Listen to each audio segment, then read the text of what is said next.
Hey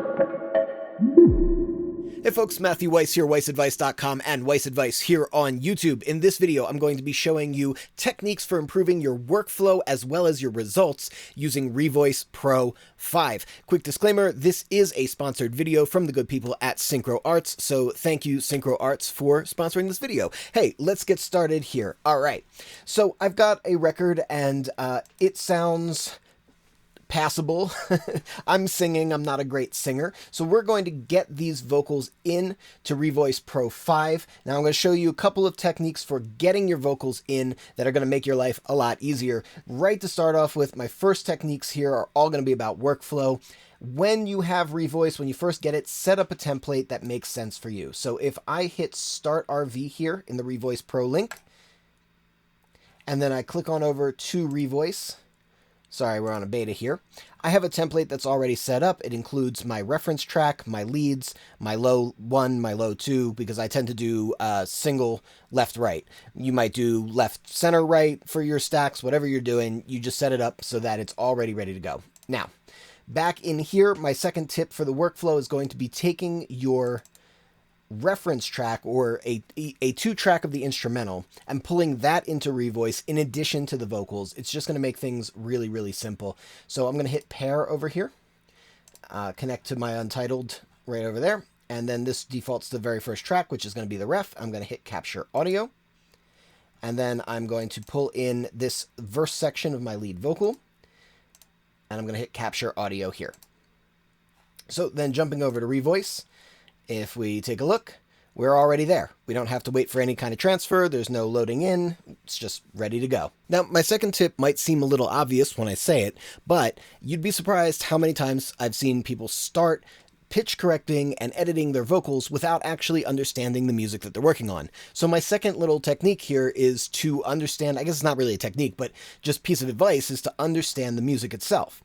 Why is this important? Well, because in Revoice you have a couple different ways that you can do quick pitch correction using the Option W key. Now, if your music is something that's going to be squarely diatonic, meaning you're going to be fitting into like a lot of pop music where things are very much conformed to the scale of the key that you're in, then you can set your key signature and then do your confirmation. However, in a lot of music, such as gospel, R&B, jazz, you're going to find notes that are called accidentals. These are going to be notes that occur in key but outside of the traditional scale of the key.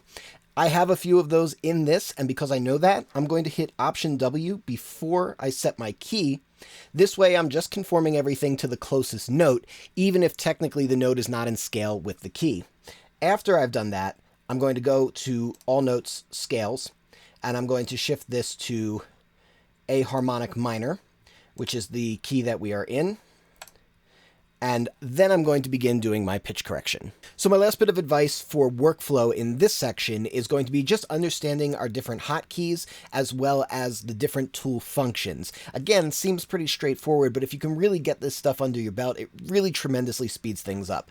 One really good one that if you're not used to it, I would recommend just forcing yourself to get used to is the Shift Option Command sequence, where we can move our zoom in and out just by dragging. Super, super useful for getting into small sections, doing tiny edits that can make a big difference, and then zooming out and moving on to the next thing. The fun thing about this is that if I just take my finger off the Option key, it now becomes a drag control. So just getting around this way becomes really intuitive and easy once you get used to it.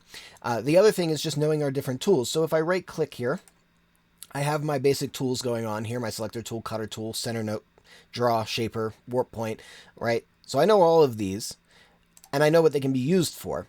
So for example, this note, this entrance right here, drifts a little bit sharp and then comes back in this sort of weird shaped vibrato. I'm just going to use my selector tool to drag this a little bit more into the pitch center. I love you much. So really, really nice, easy solution there. Now I'm doing this by ear. If you want, you can also snap it to the pitch center by hitting W.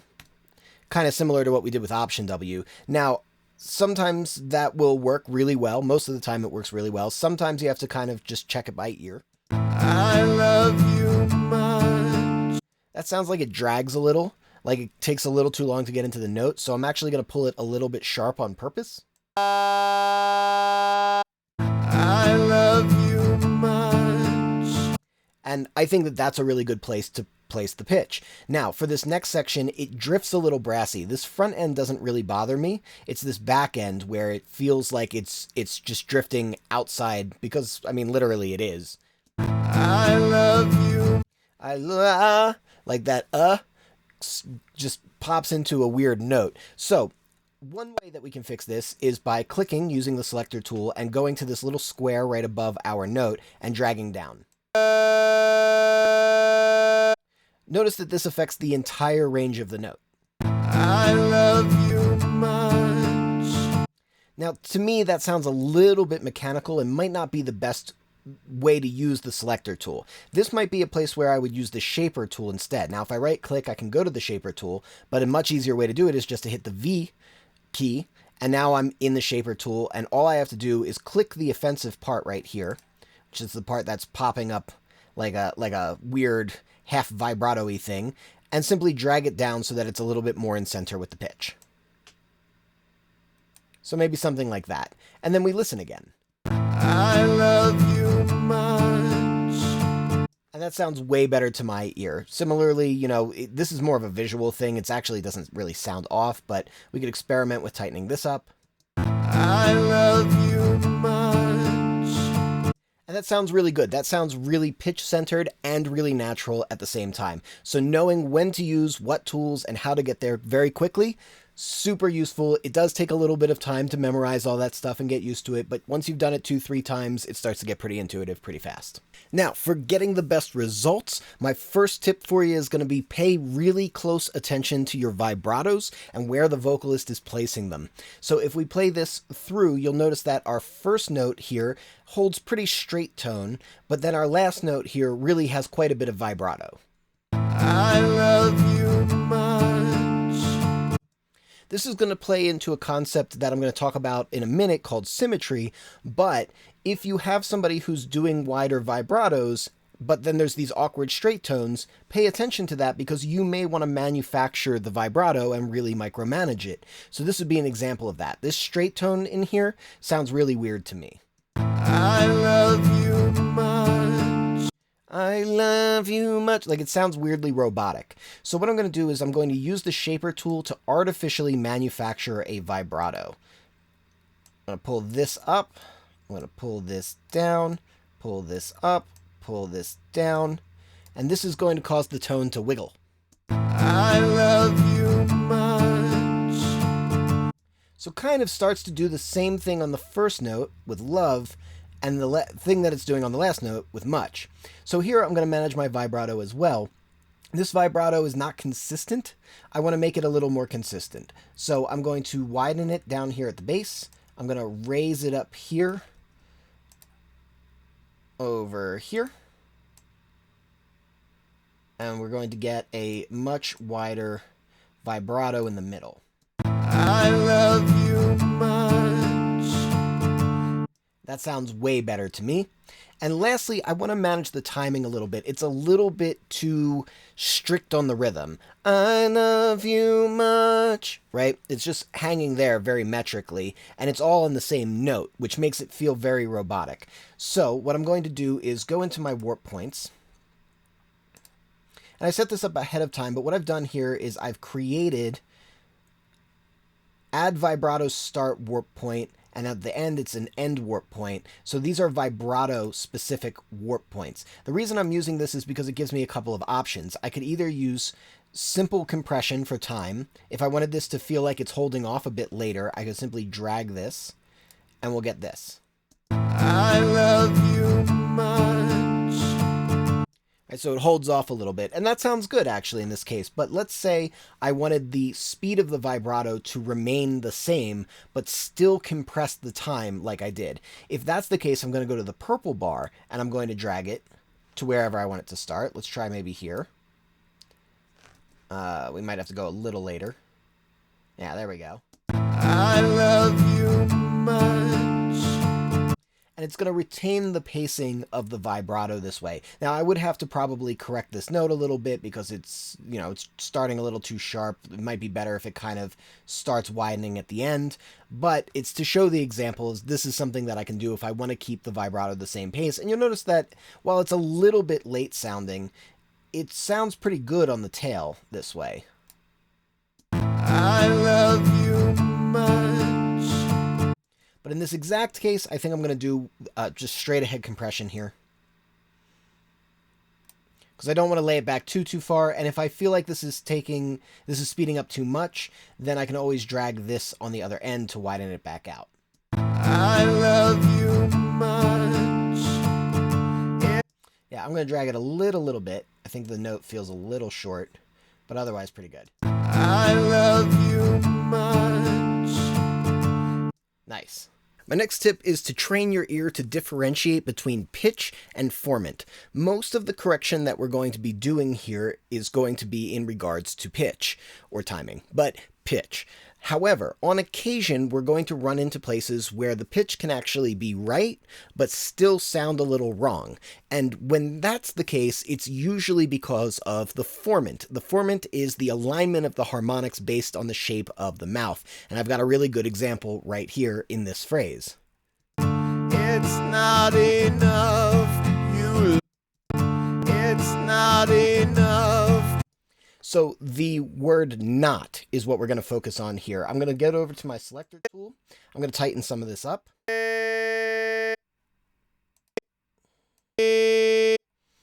And here is our word not. I'm going to start by tightening this up. And it's still going to sound a little weird. It's not enough. Nah, right? It's way up there. Tightening the pitch didn't really fix that issue. In fact, in some ways it can make it worse. So how do we really fix that issue where the note sounds off even if it's not right? Well, we start thinking maybe it's because of the formant, right? It sounds like I'm singing, it's not enough, because I am. That's not a good way to be singing that note. The best solution would have been re-singing that note as, it's not enough. So putting it further back in the mouth to get a better formant. But it's here, it's doing what it's doing, so let's look at a different way to solve it. I can right click, I can go over to my adjust audio, and go edit shift of formants. Now, here I've got my blobs. I can select a couple of points right along here where we know our problem exists. And I find that typically between about 3 and 5% is a good up or down momentum. Going down if it's too brassy in the nose, going up if it's too back in the jaw, so you're sounding like this. Okay, so this is too brassy and forward. I'm going to pull this down 5%. Or 4.4, whatever, close enough. And now let's listen to it. It's not enough, you love blowing. One more time. It's not enough. Much smoother sounding as opposed to this. It's not enough. Which really sticks out like a sore thumb. It's kind of biting and grating. I mean, I have a pretty nosy tone throughout this, so I mean, it's not like I've completely removed the nose here. I've just smoothed it out using formant shifting as opposed to using pitch shifting. Now, this tip is going to be one that can really make the difference between sounding pro or sounding not so pro. So this is going to be the idea of symmetry. All of music is based on patterns, the creation of patterns, the manipulation of patterns, and the introduction of new patterns. So when we have something that is fitting into a pattern, we want to be really thoughtful about whether or not the notes or words should appear symmetrically or asymmetrically. I'm going to give you a really good example of that because this is kind of a weird concept. Symmetry would be doing the same thing in the same place. Asymmetry would be doing something different in the same place. Let's listen. And life is like a pipe. Listen to life and listen to pipe, and very specifically listen to the duration of the note. And life is like a pipe.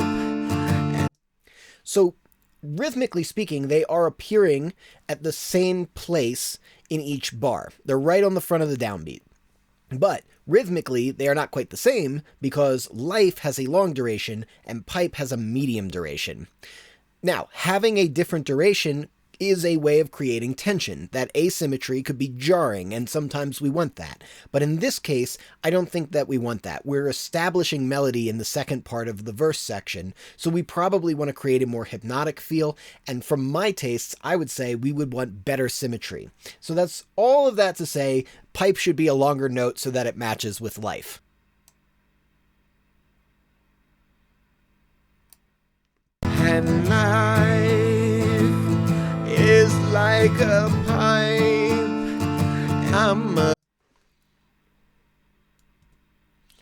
Alright, so let's quickly compare and contrast. Before. And life is like a pipe. I'm a tiny penny. After. And life is like a pipe. I'm a tiny penny. So it matches a lot better, feels a lot better, feels like it was delivered the way it was intended. My last tip is going to circle all the way back to one of the first tips, and that's just acknowledging that musically speaking, a note can be out of key without being wrong. This is a place where any kind of like real-time automated pitch correction is going to really fail us. If we want to have notes that step outside of the key, which are sometimes called accidentals, but sound really cool in moments, we can't get that if it's an automated process. We have to do it manually. So here's a really fun example of that. The walls inside. That really quick run on inside has chromaticism in it. Now, we can choose to leave it as is, or we can voice it a little bit differently. So I want to go over a few different ways that we could choose to voice this. One is that we could conform all of this to the harmonic minor, which is the key that we're in. So in order to do that, I would raise this up to the G sharp here, and I would take this down to the F. And this is what an automatic pitch correction software would probably do. The walls inside. Personally, I don't find that all that interesting. Now, there are some other ways that we could voice it. Another way we could do it is we could follow the ascending melodic minor scale. Even though we're descending, we could still follow the ascending scale, which is a little confusing, but it just means that we can have a sharp 6. And that would probably look like this. The walls inside. Now, genuinely, I think that sounds pretty cool. However, we also can just straight up break all the rules. We can just say, hey, we're going to have our harmonic minor scale, and we're also going to have a note that briefly neighbors on through, or passes on through the sharp 6. The walls inside. And I think that that's the best sounding version. Since I sang it, I also happen to know that that's the intention, so that helps as well. But yeah, this is where being able to like really manually make these choices really makes a big difference between doing it in like a serious way versus doing it just kind of like haphazardly. So before we get into some Weiss advice about working with harmony tracks, I just want to play the lead track where we started and where we got it to one time through. So here is the painfully embarrassing version of me singing without revoice. I love you much, it's not enough, you love blow and I love puff, and life is like a pipe, and I'm a tiny penny rolling up the walls inside.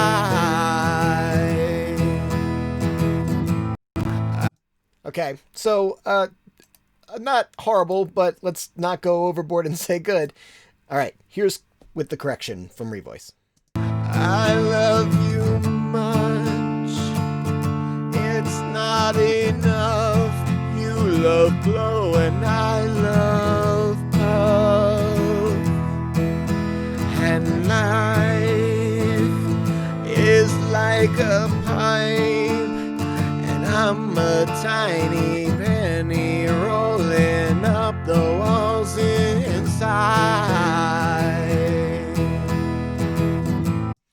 Am I about to get a record deal? I don't think so, but could I take home the karaoke championship? Possibly. All right, let's check out working with some harmonies. So when we're working with doubles and harmonies, there's going to be a couple of things that will speed things up, make things easier. The first one that I want to show you is creating a hide and mute group track.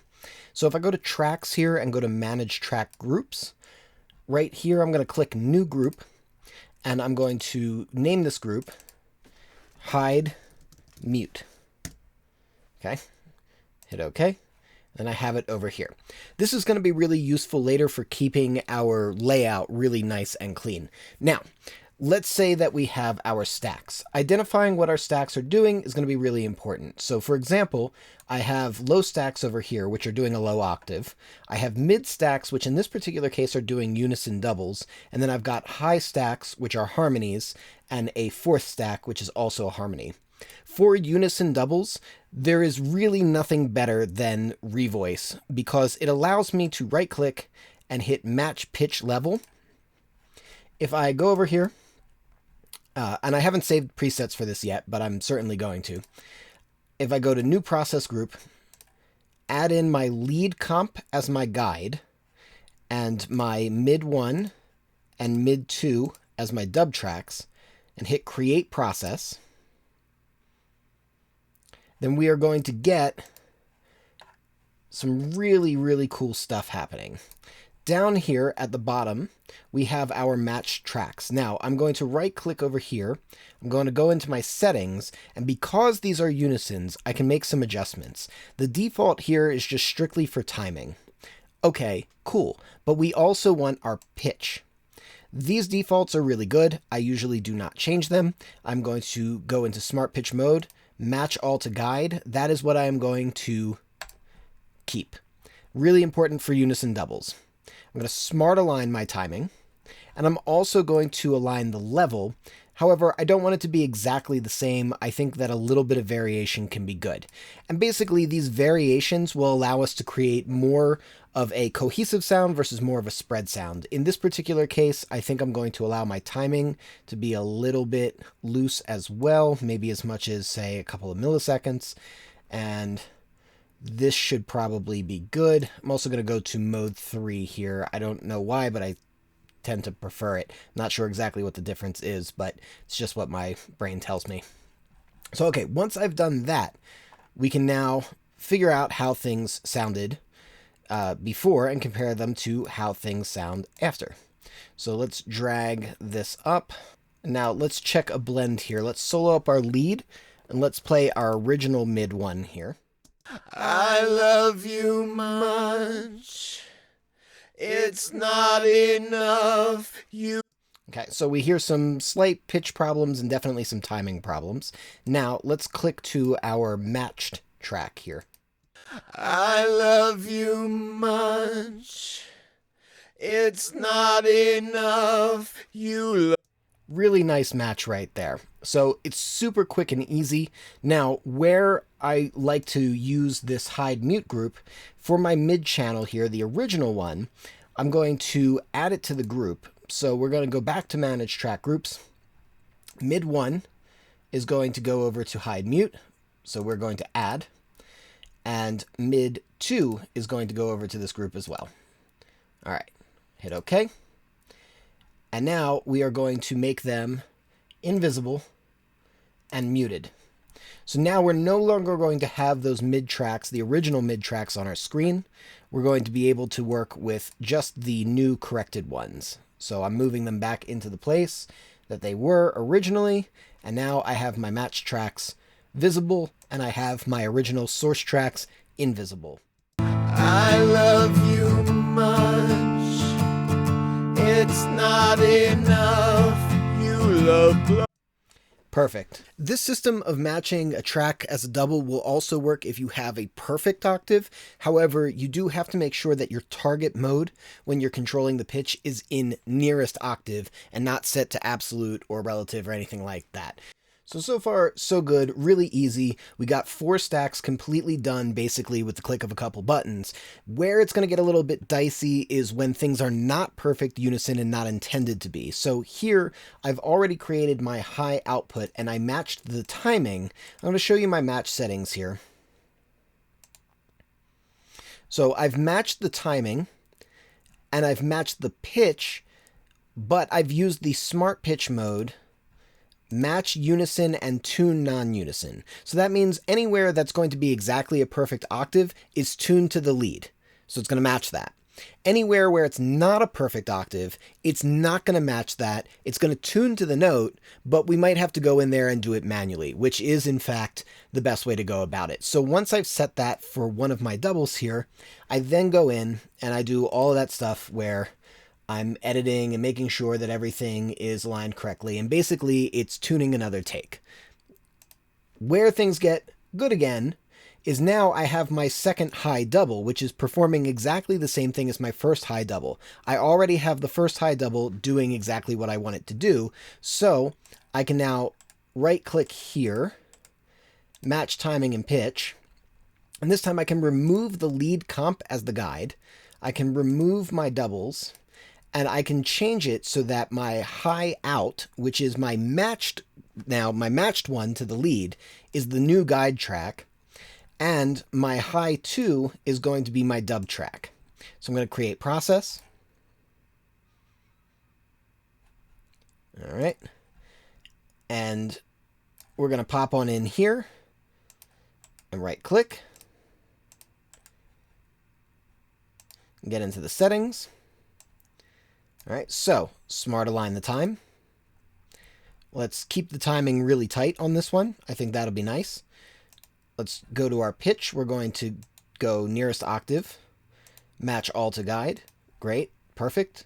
Level, let's keep the level pretty tight as well. I'm going to go up to maybe about 10%, so it's going to stay pretty tight. And we're going to use mode 3 because I've been liking that. And now, if we solo up our high out and our dub track. It's not enough, you love blow and I love pop. You can hear that it's nearly identical. Even that interesting distune thing that's happening there was matched really, really closely. So I'm going to unsolo these. I'm going to once again grab this and I'm going to pop it on into my group tracks. There we go. And we're going to mute and pull this back up so that we have a nice layout. And now let's pan these apart just so we can get a good idea of how it's all going to sound. There we go. And let's hit play. I love you much. It's not enough. You love blow and I love puff.